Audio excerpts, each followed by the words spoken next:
मुलांनो, आजच्या गोष्टीचं नाव आहे चतुर बिरबल.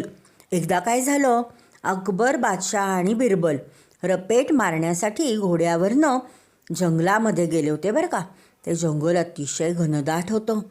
खूप हिरवी हिरवी घनदाट झाडं त्या जंगलामध्ये होती. हिरवे हिरवे गवत होते.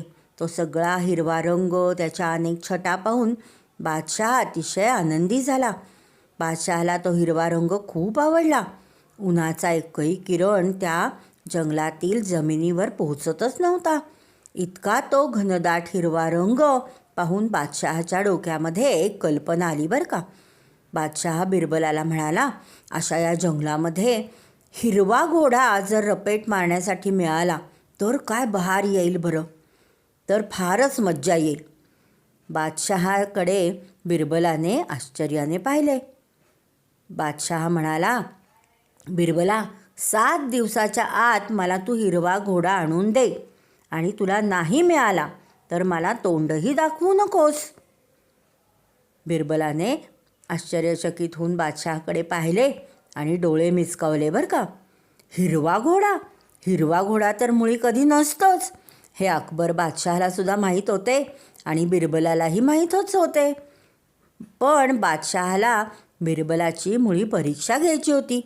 बिरबल 7 दिवस राज्यभर इकडे तिकडे भटकत राहिला आणि 7व्या दिवशी तो परत आला आणि बादशहाला म्हणाला, बादशाह, मला हिरवा घोडा मिळाला आहे, परंतु त्याच्या मालकाने मला 2 अटी घातल्या आहेत.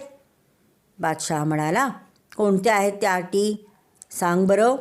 बिरबल म्हणाला, मला मालकाने असं सांगितलं आहे की हिरवा घोडा आणायला बादशहांना स्वतः यावे लागेल. आणि दुसरी अट कोणती, बादशहाने विचारले. तेव्हा बिरबल म्हणाला, घोडा जरा खास रंगाचा आहे ना, म्हणून 7 वारांशिवाय इतर कोणत्याही वारी बादशहाने यावे आणि तो घोडा घेऊन जावे, असे त्या मालकाने मला सांगितले आहे. अकबर बादशाह अतिशय चकित झाला आणि बिरबलाच्या हुशारीवर अतिशय खुशही झाला. असा होता चतुर हुशार असा बिरबल. त्याची हुशारी, हजरजबाबीपणा, प्रसंगावधान हेच त्याचे गुण होते आणि बादशहाला तेच गुण त्याचे अतिशय प्रिय होते. जी गोष्ट अस्तित्वातच नाही त्याची मागणी बादशहाने केल्यावर जो वार अस्तित्वातच नाही त्या वारी ती तुम्हाला मिळेल, अशी चतुराई बिरबलाने दाखवली. आवडली ना गोष्ट? ठेवाल ना लक्षात?